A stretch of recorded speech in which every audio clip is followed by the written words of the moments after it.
जब टूटने लगे हौसला तो बस यह याद रखना, बिना मेहनत के हासिल तख्त वो ताज नहीं होते। ढूंढ लेना अंधेरे में ही मंजिल अपनी दोस्तों, क्योंकि जुगनू कभी रोशनी के मोहताज नहीं होते। हम में से ज्यादातर लोग क्रिया और नतीजों के आपसी संबंध में ही यकीन करते हैं, जबकि जो कामयाब होते हैं वे जानते हैं कि नतीजे और क्रिया पर भावनाओं व विश्वास का नियंत्रण होना जरूरी है। और ये सभी कामयाब लोग जो किसी भी क्षेत्र में बेहद कामयाब हुए हैं, उन सभी का मानना है।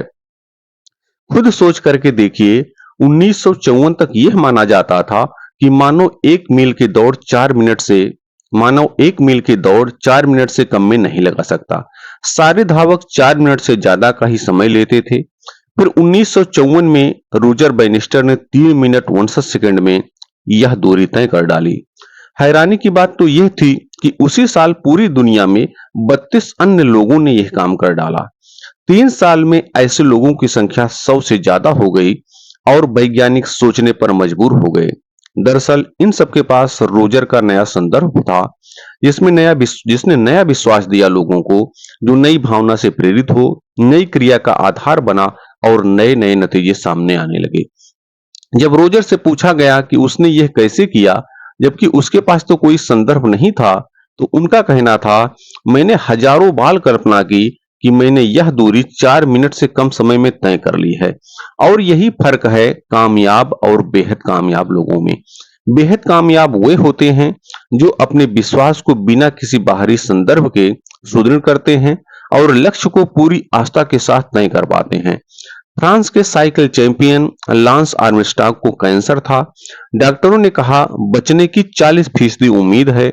वही लांस न सिर्फ कैंसर से जीते, बल्कि फ्रांस की मशहूर साइकिल चैंपियनशिप भी जीती। डॉक्टरों ने कहा वे ऐसा इसलिए कर पाए क्योंकि उन्होंने दोनों मोर्चों पर विजय की बार बार कल्पना की। इस बारंबार कल्पना को विज्ञान की भाषा में लेटेंट लर्निंग कहते हैं।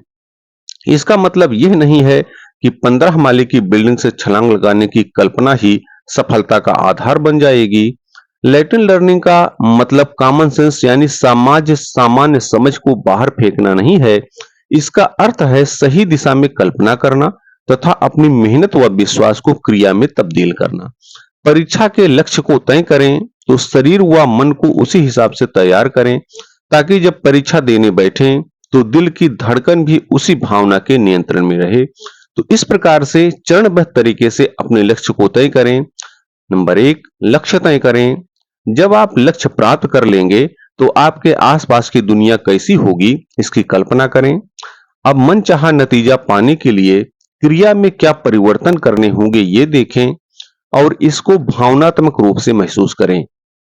ये भी याद रखिए कि बेहद कामयाब लोग लक्ष्य पाने की यात्रा का भी उतना ही आनंद लेते हैं जितना कि मनचाहा नतीजा पाने का।